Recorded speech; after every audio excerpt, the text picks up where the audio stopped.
Hello everyone, welcome back to our YouTube channel AR study classes.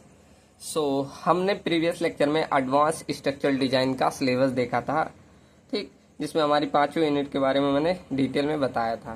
ठीक, चलो आज हम अपनी पहली क्लास पढ़ते हैं, जिसमें हम पहला यूनिट स्टार्ट करेंगे। इसमें हम सिंपल बेसिक आज पढ़ेंगे कि हमारा स्टील क्या होता है, कैसे पूरा मतलब स्टील बनने का प्रोसेस हुआ, ये हम सीखेंगे आज। ठीक, कैसे बनता है आपका स्टील, ये भी हम पूरा आज पहली क्लास में एक बेसिक रहेगा। ठीक, चलो तो स्टार्ट करते हैं अपनी पहली यूनिट, क्या हमारा है स्टील। ठीक, चलो तो हेडिंग डालो यूनिट नंबर फर्स्ट, यहाँ पर यूनिट नंबर फर्स्ट। ठीक, चलो तो अब इस सब्जेक्ट को स्टार्ट करने से पहले आपको ये समझ होना चाहिए कि इसमें हम IS कोड कौन सा यूज, जब डिजाइन है तो इसमें IS कोड यूज होता है। ठीक, तो कौन सा IS कोड यूज होता है, मैंने सिलेबस में भी डिस्कस किया था, क्या IS 800 2007। ठीक, तो यहाँ लिख दीजिए, सबको ध्यान रहेगा कि for design of steel structure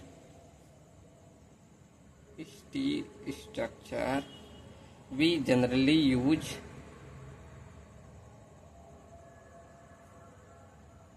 कौन सा IS 800 2007, ये हम IS कोड यूज करते हैं। ठीक, जो कि हमारा ये बेस्ड होता है LSM मेथड पे, तो ये भी लिख दो, which is based on LSM method.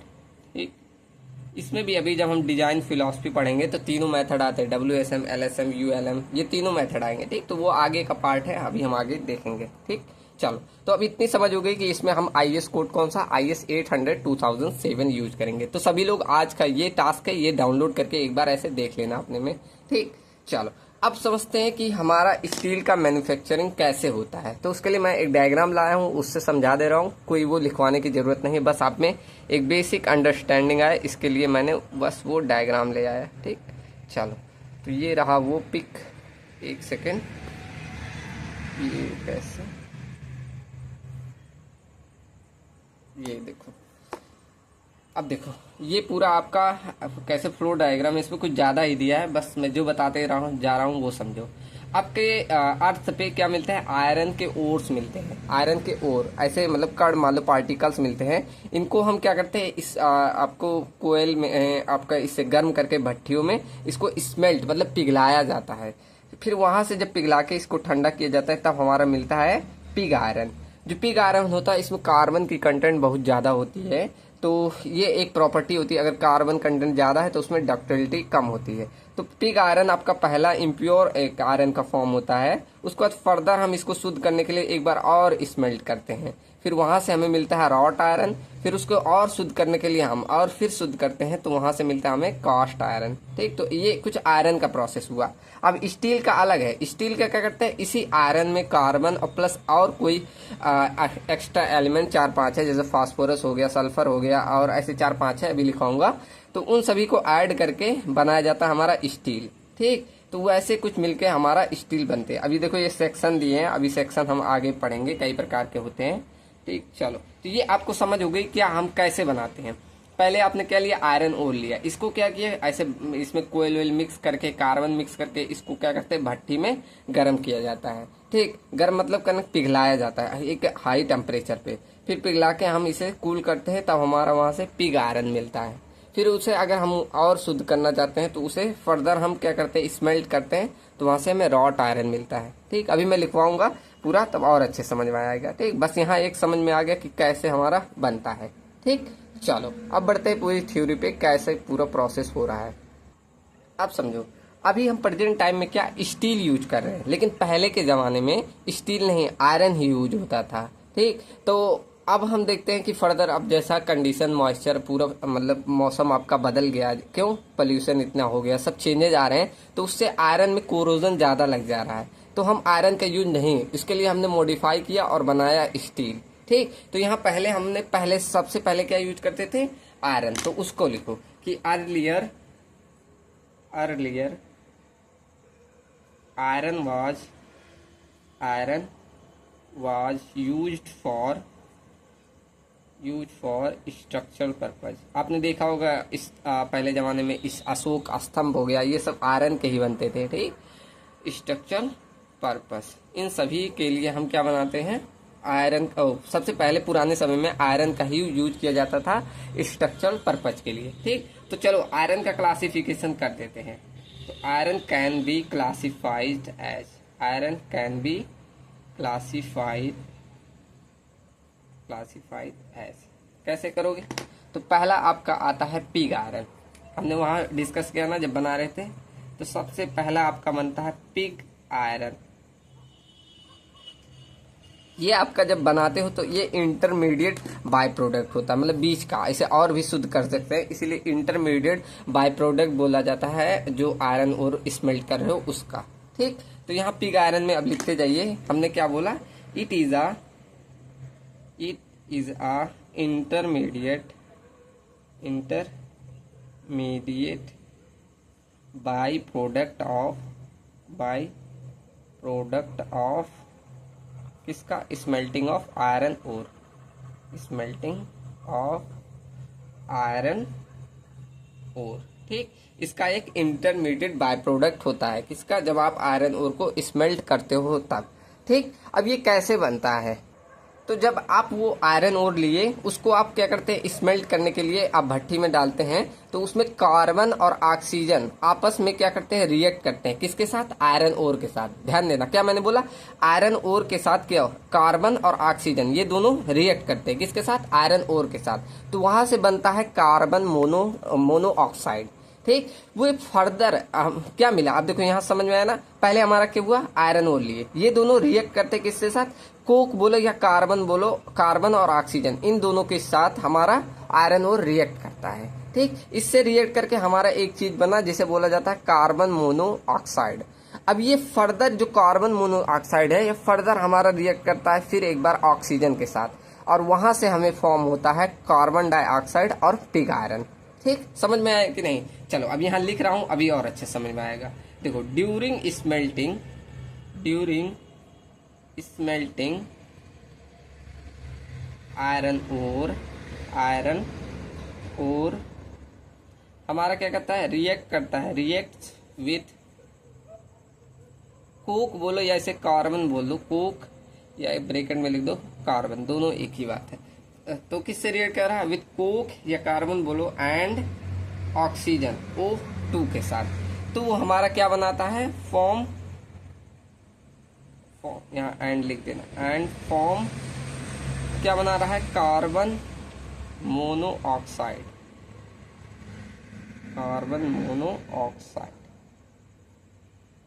ठीक। ऑक्साइड यहाँ दो बार लिख दे रहा हूं। तो यहां से हमें बनता है क्या, कार्बन मोनोऑक्साइड। और यही कार्बन मोनोऑक्साइड फर्दर हमारा रिएक्ट करता है किसके साथ, ऑक्सीजन के साथ, which is further reacts with किसके साथ, ऑक्सीजन के साथ, and form CO2 and pig iron. यहां से दो चीजें ये मिलती है, पिग आयरन, ठीक। समझ में आया ना कैसे क्या हो रहा है, जब हम स्मेल्ट कर रहे हैं आयरन ओर को तो ये हमारा कार्बन बोलो और ऑक्सीजन इन दोनों के साथ रिएक्ट करके हमारा कार्बन मोनोऑक्साइड बनाता है। फर्दर ये हमारा क्या करता है, रिएक्ट करता है ऑक्सीजन के साथ, और वहां से हमें बनाता है क्या, कार्बन डाइऑक्साइड और पिग आयरन, ठीक। ये हमारा पिग आयरन जो होता है एक इम्प्योर फॉर्म होता है, क्योंकि इसमें जो कार्बन कंटेंट की मात्रा होती है ये हाई होती है, सबसे ज्यादा होती है, कितनी, 3.5% से लेकर 4.5% तक, ठीक। तो ये लिख दो यहाँ पर, इट इज दी, ऐसे नहीं, it is an impure form of iron, ठीक। ये हमारा सबसे इम्प्योर फॉर्म होता है आयरन का, as it contain high amount of क्या, कार्बन कंटेंट कितनी रेंज में, in the range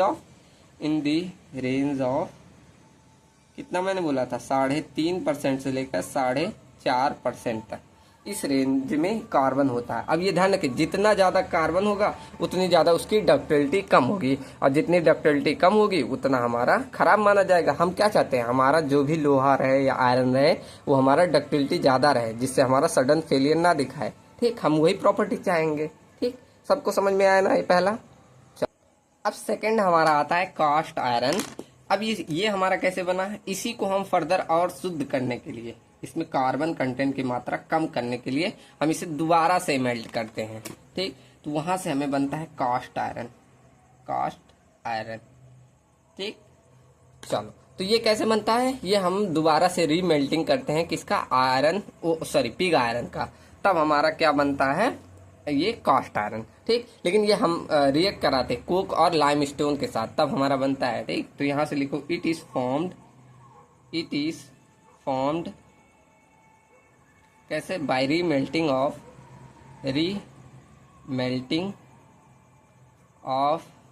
pig iron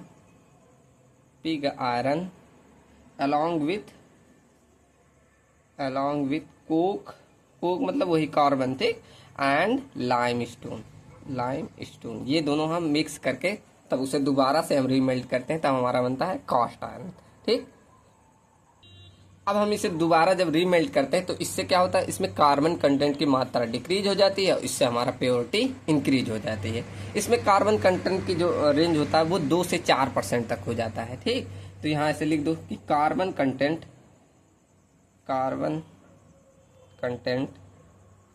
is decreased in this process, therefore purity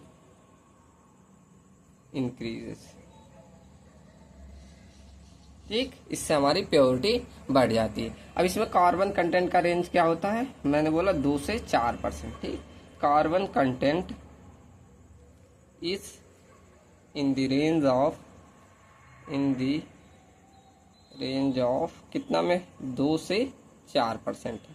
इस रेंज में आपका इसमें कास्ट आयरन का कार्बन कंटेंट होता है। ठीक, हम देखो, हम चाहते हैं कि हमारे जो भी आयरन है उसमें कम से कम आपका कार्बन कंटेंट हो, जितना कम रहेगा उतनी डक्टिलिटी ज्यादा रहेगी। ठीक, तो फर्दर हम और कम करने के लिए, हम इसे प्योर करने के लिए और डिक्रीज करते हैं, तब वहां से हमारा बनता है सी रॉट आयरन। सी क्या बनता है, रॉट आयरन। ठीक, तो ये लिख लो, ये हमारा सबसे प्योरेस्ट फॉर्म होता है। It is the purest form of iron. ठीक, क्यों, क्योंकि इसमें जो, चलिए यहाँ हमने क्या लिखा, it is the purest form of iron. क्यों, क्योंकि इसमें हमारा जो कार्बन कंटेंट होता है ये सबसे कम होता है, as it contains less amount of carbon content. ठीक, कार्बन कंटेंट।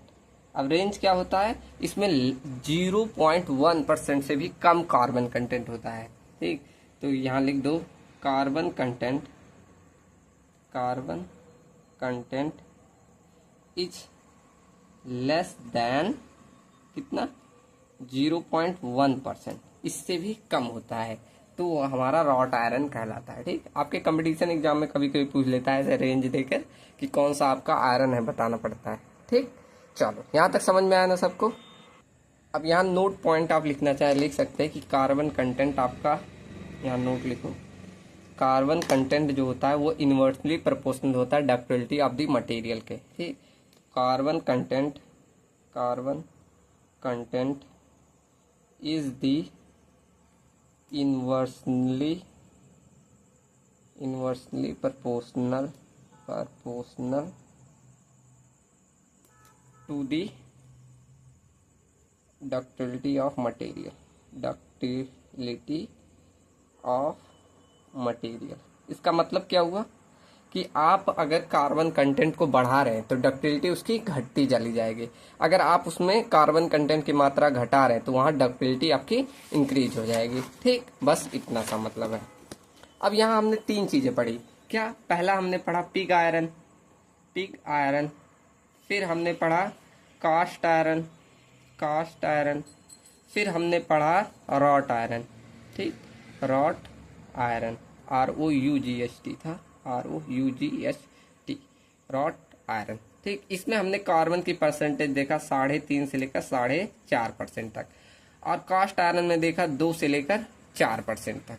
यहाँ हमने देखा लेस देन 0.1% तक, इतना, ठीक। अब इसके कास्ट आयरन और रॉट आयरन के बीच का आपका पार्ट होता है plain steel, sorry plain carbon steel बोल सकते हैं या स्टील ही बोलो, ये आप प्लेन कार्बन स्टील, इसी के रेंज में होता है। क्यों? क्योंकि इसमें जो होता है 0.1 से लेकर 1.1% तक आपका कार्बन पाया जाता है, किसमें? स्टील में, ठीक। चलो अब हम बढ़ते हैं स्टील की तरफ, लेकिन उससे पहले समझो स्टील हमें जरूरत क्यों पड़ी। हमारा जब आयरन से ही हम इतना शुद्ध कर दे रहे थे तो क्यों जरूरत पड़ी? देखो आयरन में एक खराबी क्या रही थी, जब आपका कुछ समय होता था तो जब वो मॉइस्चर कंटेंट और ऑक्सीजन के संपर्क में आता था तो उसमें रिडॉक्स रिएक्शन होता है। आपने पढ़ा होगा ना, जिसे जंग लगना कहते हैं, केमिस्ट्री में पढ़ा होगा। तो उसमें ऐसे रिडॉक्स रिएक्शन होता था जिससे उसमें जंग लगने लगती थी, जिसके कारण उसका मेंटेनेंस कॉस्ट हाई पड़ने लगा।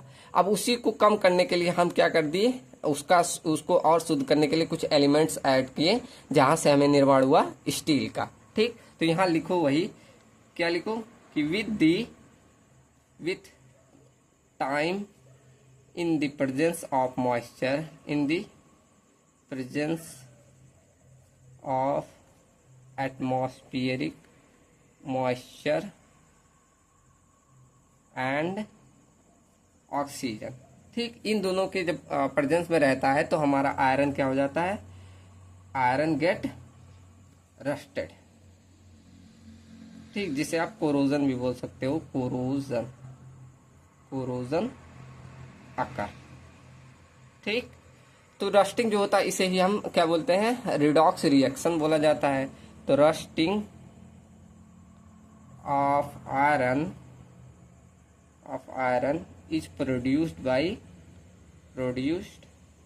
Bye redox reaction, produced by A redox reaction, ठीक। इसके कारण आपका होता है, ठीक। इससे क्या होता है, आपकी मेंटेनेंस कॉस्ट हाई हो जाती है। देयरफॉर मेंटेनेंस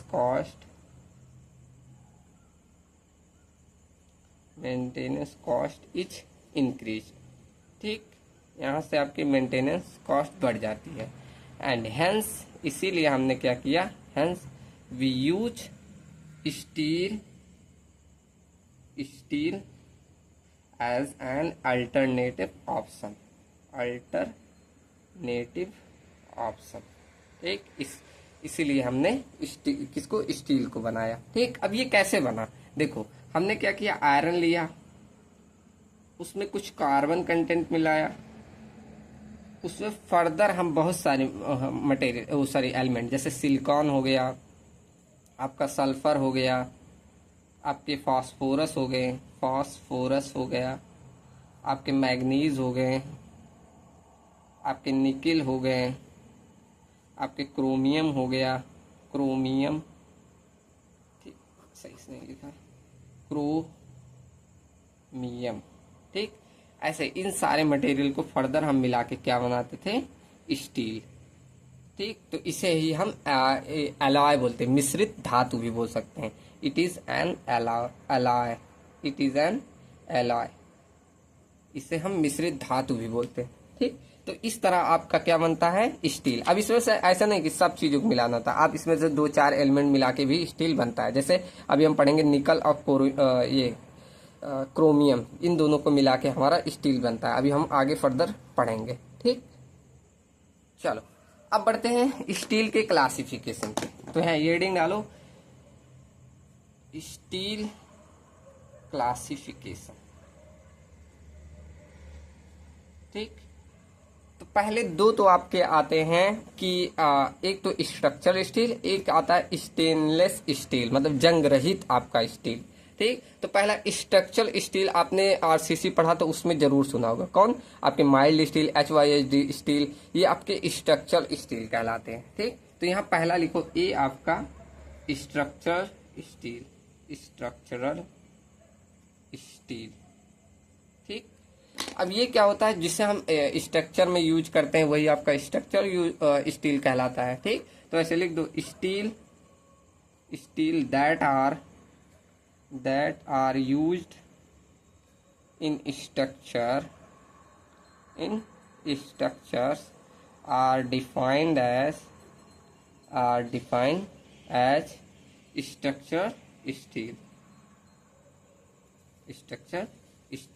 ठीक, चलो एग्जाम्पल में आप देख सकते हैं, एग्जाम्पल में जैसे आप माइल्ड स्टील, जिसे आप क्या Fe 250 ये आपकी ग्रेड होती है।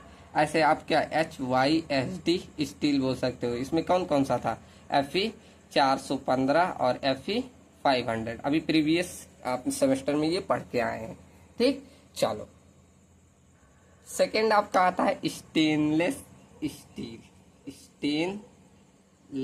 स्टील।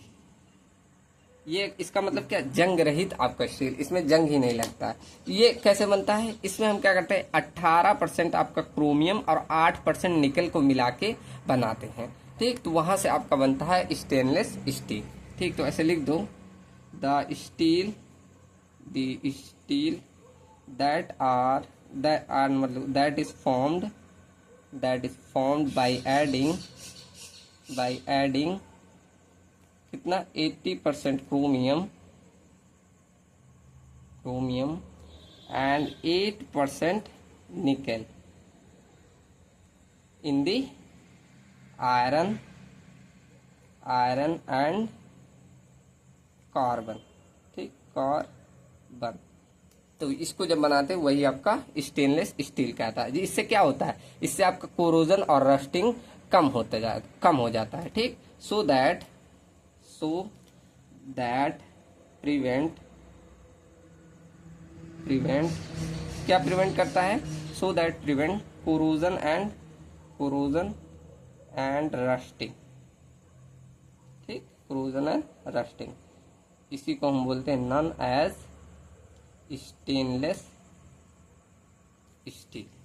ठीक, आप ऐसे फॉर्मूले में लिखना चाहे तो ऐसे लिख सकते हैं, आयरन प्लस कार्बन प्लस में आप लिख लो क्रोमियम Cr कितना 18%, प्लस में आप इसमें 8% निकल मिलाते हैं, तब वहां से आपका बनता है स्टेनलेस स्टील। ठीक, आप अच्छे से लिख लेना, तो ऐसे बनता है। अब इसमें क्रोमियम क्या काम करता है, निकल क्या काम करता है, आपके मन में विचार आया होगा, दोनों मिला रहे तो दोनों क्या हमारा कोरोजन को ही बचाते हैं, नहीं। आपका क्रोमियम क्या काम करता है, ये आपका प्रिवेंट करता है मतलब कोरोजन को कम करने के लिए, ये आपका क्रोमियम। ठीक, और ये निकल क्या करता है, इनको आपस में मिलाने का काम करता है, ब्लेंडिंग जिसे बोला जाता है। ठीक, तो यही लिख दो, क्रोमियम क्या इम्पार्ट करता है, स्टेनलेस प्रॉपर्टी को। यहाँ से लिख दो, chromium impart the stainless property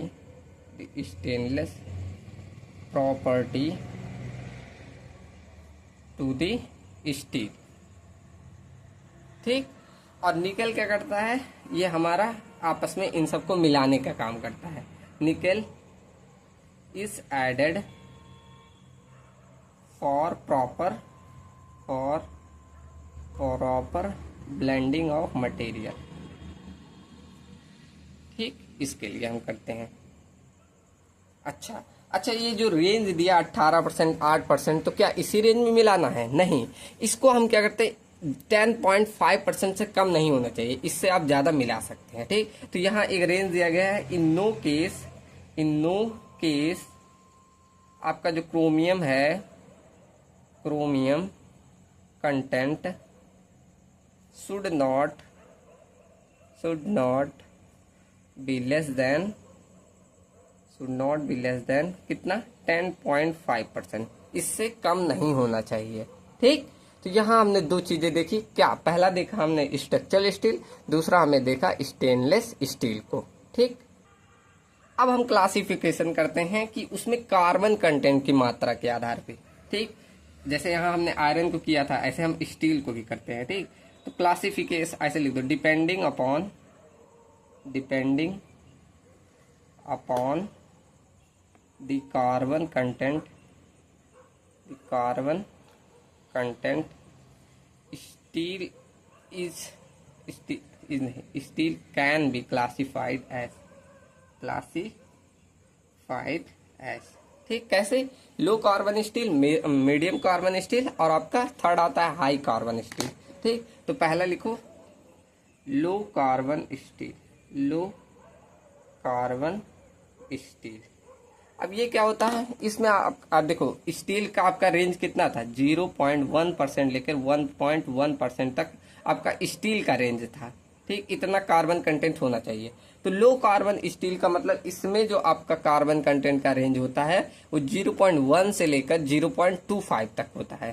ठीक, तो यही लिख दो, carbon content is in the range of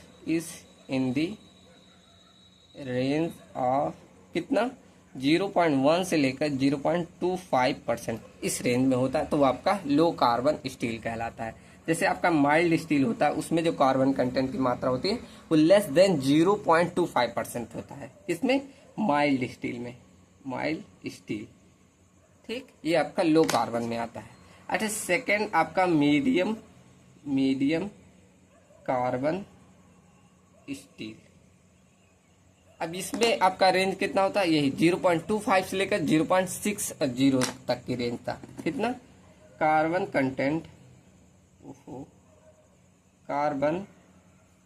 content, आज मेरी राइटिंग नहीं बैठ रही, पता नहीं क्यों, बहुत फास्ट लिखने की कोशिश कर रहा हूं इसलिए। ठीक, तो लिखो carbon content is in the range of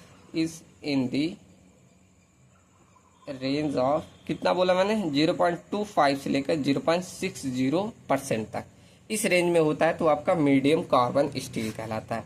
example में जो आपकी व्हील के पहिए बनते हैं, आपने देखा होगा, वो मीडियम कार्बन स्टील के बनते हैं। उसमें हम उतनी डक्टिलिटी थोड़ी चाहते हैं, अगर उसमें डक्टिल रहेगा तो ना ज़्यादा हम ब्रिटल चाहते हैं, ठीक है, तो वो उसमें मीडियम कार्बन स्टील रहता है। कितना, यहाँ तो लिखा दिया 0.25 से लेकर। इसके एग्जाम्पल लिखो यहाँ, व्हील, अपने व्हील लिखोगे वो सब इसी के बनते हैं, मीडियम कार्बन स्टील के। ठीक, थर्ड आपका आता है high carbon steel.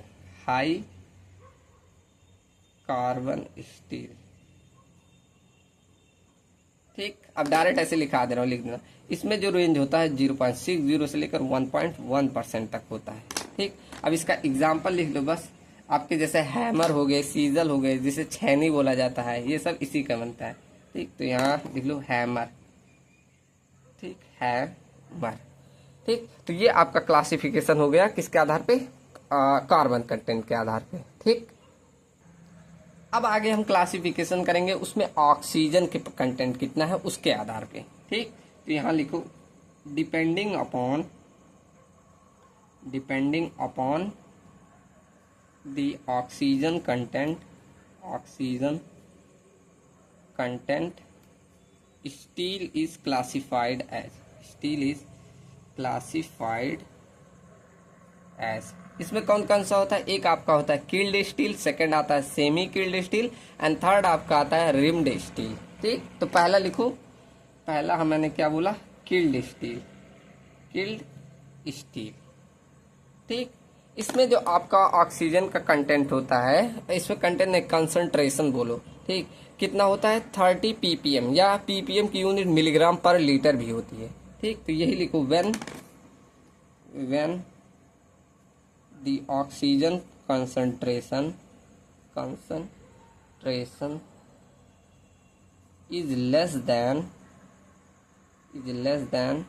30 ppm। ppm मतलब समझते हैं ना, पार्ट पर मिलियन, आप लोगों ने केमिस्ट्री में पढ़ा होगा ये सब। ppm या इसकी यूनिट बोल देते हैं मिलीग्राम पर लीटर, तो वो आपका कहलाता है किल्ड स्टील। ठीक, अच्छा, सेकंड आपका आता है सेमी किल्ड स्टील।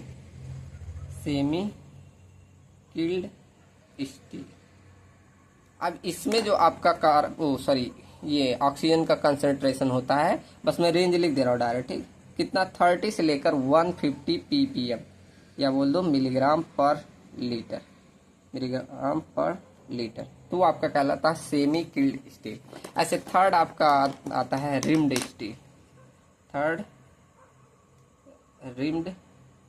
स्टील।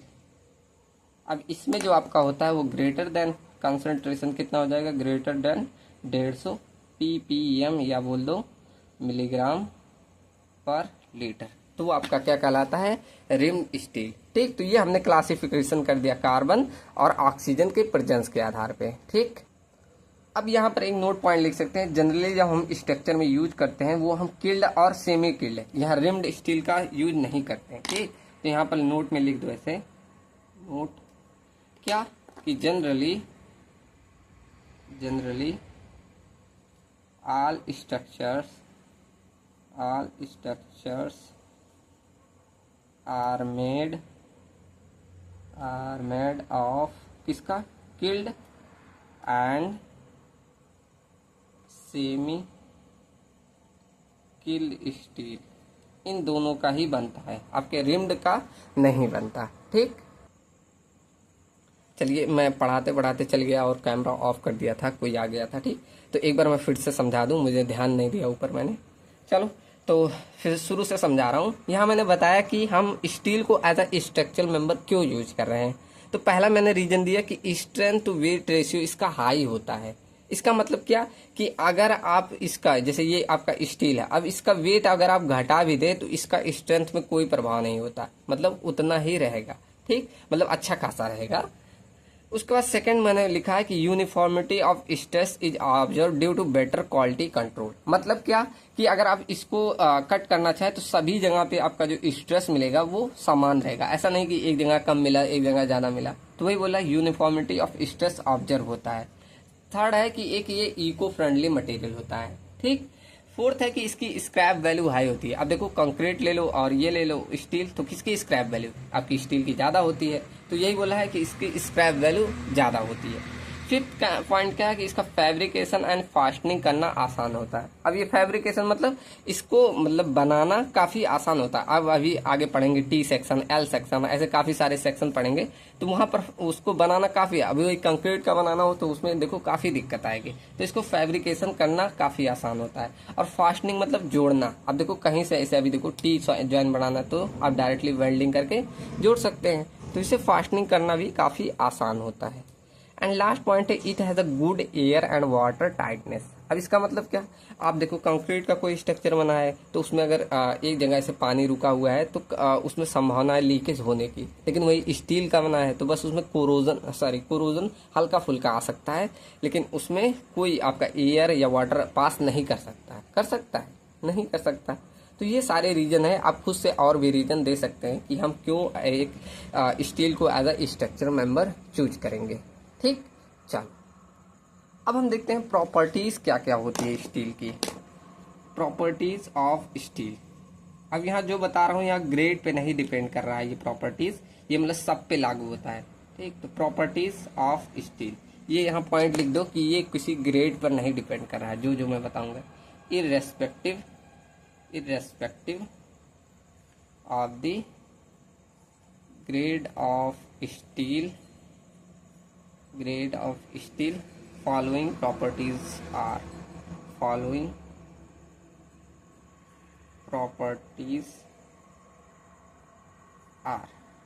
कौन कौन सी है, लिखते जाओ ये कि पहला आपसे पूछा जाता है कि स्टील की डेंसिटी कितनी होती है।